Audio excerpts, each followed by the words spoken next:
So have you heard about a fecal transplant? You could be wondering, is this the right thing for me to help out with my gut issues? Well, keep watching because I'm going to explain exactly what is a fecal transplant, why people may need a fecal transplant, why exactly it works, is it safe, and at the very end of the video, I'll explain which patients need a fecal transplant, and I think you'll be surprised by number 3.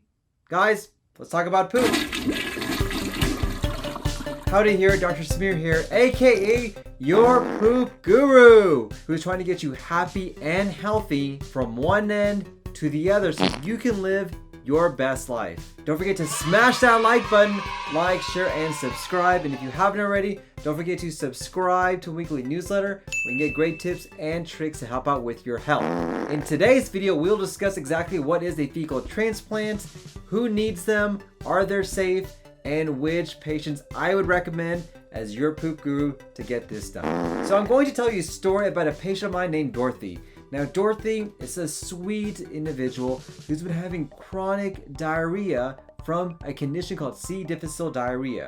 Now she took some antibiotics because of a sinus infection, and after she took her antibiotics, her gut microbiome changed completely, where she actually developed a condition called C. difficile diarrhea, which is a really bad diarrhea infection in which you have this bacteria overflowing and infiltrating your colon, causing massive diarrhea. She went to go see so many specialists about what to do for her C. diff. She tried medications, didn't make a difference. Tried Imodium, no benefits.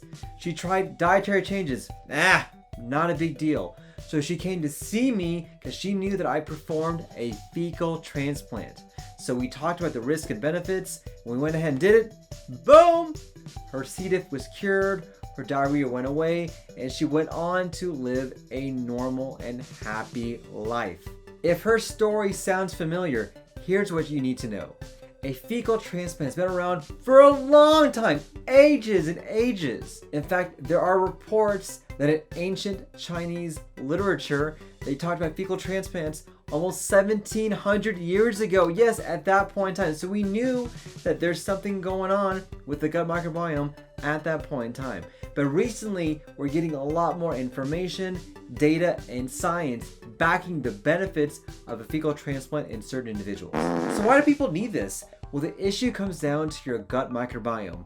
Your gut microbiome is so sensitive and can be altered by any number of different conditions, the most common being antibiotic use. So when you take antibiotics, especially if you take unnecessary antibiotics, it completely wipes out your gut microbiome and changes what's going on the inside.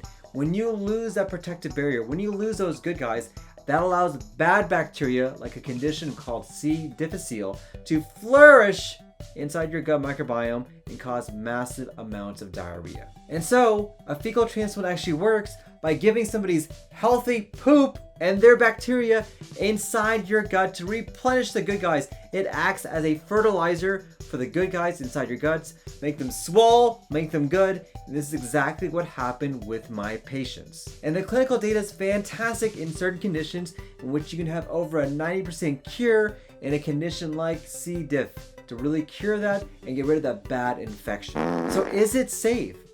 By and large, it is a safe procedure, but there are some risks.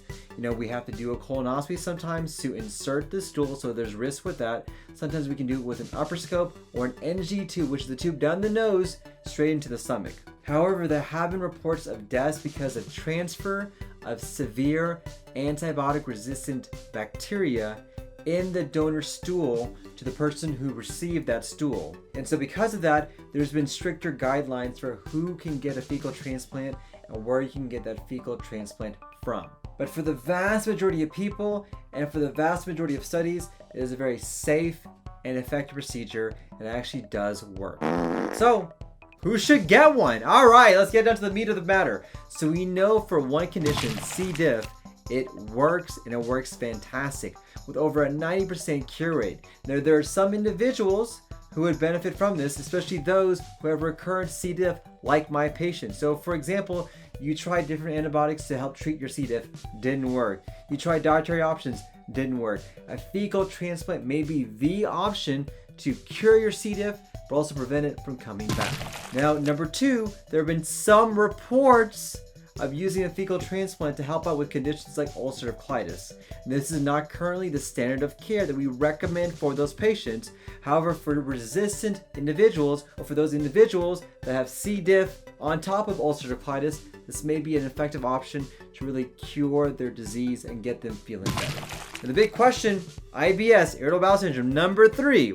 Now there are some reports of this benefiting, but there are other reports in which it does not show any benefit whatsoever. So my recommendation is to not do a fecal transplant yet for irritable bowel syndrome or IBS. You may not get a lot of benefit, you actually may get some harm, and you may be doing a procedure that we have no good clinical evidence that's going to change the natural course of what is going on with your IBS. Instead, do some of the lifestyle things, change your diet, include prebiotic foods, consider adding probiotics, maybe add some medications, but would not do a fecal transplant, nor would I recommend doing an at-home fecal transplant at all, because that doesn't work. That's very, very dangerous. Guys, I want to thank you for watching this video. Don't forget to smash that like button, like, share, and subscribe. And if you haven't already, don't forget to subscribe to my weekly newsletter where you get great tips and tricks every week straight to your inbox. Guys, hope you guys have a happy and healthy day. And don't forget, let's talk about poop. Thanks, guys.